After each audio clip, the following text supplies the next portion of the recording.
नमस्कार दोस्तों।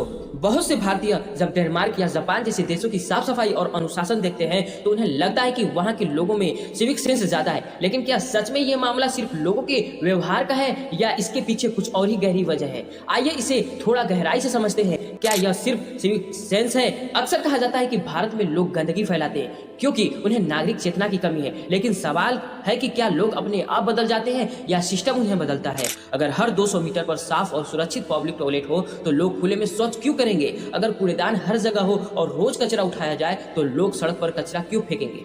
अगर नियम तोड़ने पर तुरंत जुर्माना लगे तो क्या लोग फिर भी नियम तोड़ेंगे? यानी व्यवहार और सिस्टम एक दूसरे से जुड़े हुए हैं। मजबूत सिस्टम और इंफ्रास्ट्रक्चर। जापान का उदाहरण, स्कूल में बच्चे खुद अपनी क्लास साफ करते हैं, कचरे की सख्त श्रेणीबद्ध व्यवस्था है, नियम तोड़ने पर सख्त कार्रवाई होती है। डेनमार्क का मॉडल, सरकार और नागरिकों के बीच भरोसा, टैक्स का सही उपयोग जिससे सार्वजनिक सुविधा बेहतर होती है। इन देशों में साफ सफाई संस्कृति का हिस्सा है, लेकिन यह संस्कृति मजबूत नीतियों, शिक्षा और सख्त कानूनों से लागू होती है। सामाजिक मानसिकता, भारत में अक्सर सोच होती है यह सरकार का काम है, जबकि कई विकसित देशों में सोच होती है यह हमारा साझा दायित्व है। लेकिन यह मानसिकता भी अचानक पैदा नहीं होती। जब लोगों को दिखता है कि टैक्स सही जगह लग रहा है, शिकायत करने पर कार्रवाई होती है, नियम सब पर बराबर लागू होते हैं, तब जिम्मेदारी की भावना बढ़ती है। जनसंख्या और शहरी दबाव। भारत की विशाल जनसंख्या और तेजी से बढ़ती शहर की एक बड़ी चुनौती है। जितनी तेजी से शहर बढ़ रहे हैं उतनी तेजी से इंफ्रास्ट्रक्चर नहीं बन पा रहा। इसलिए समस्या सिर्फ लोग गंदे हैं कहना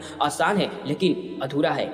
क्या हम लोगों को दोष दे रहे हैं या सिस्टम सुधार रहे हैं? सबसे कठिन सवाल यही है। क्या हम नागरिकों को दोष देकर असली मुद्दे से बच रहे हैं? क्या सरकार, स्थानीय निकाय और नीति निर्माण में सुधार की जरूरत है? क्या शिक्षा प्रणाली में स्वच्छता और जिम्मेदारी को गहराई से जोड़ना होगा?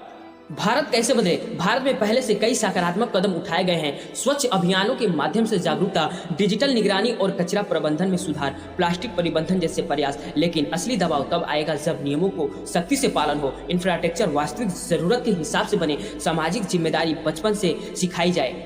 डेनमार्क या जापान की साफ सफाई सिर्फ अच्छे नागरिकों की वजह से नहीं, वह मजबूत नीतियों, भरोसेमंद प्रशासन, सख्त कानून, अच्छी शिक्षा और सामाजिक दबाव का परिणाम है। भारत में भी बदलाव संभव है, लेकिन हमें यह मानना होगा कि समस्या सिर्फ लोगों में नहीं बल्कि सिस्टम और मानसिकता दोनों में है।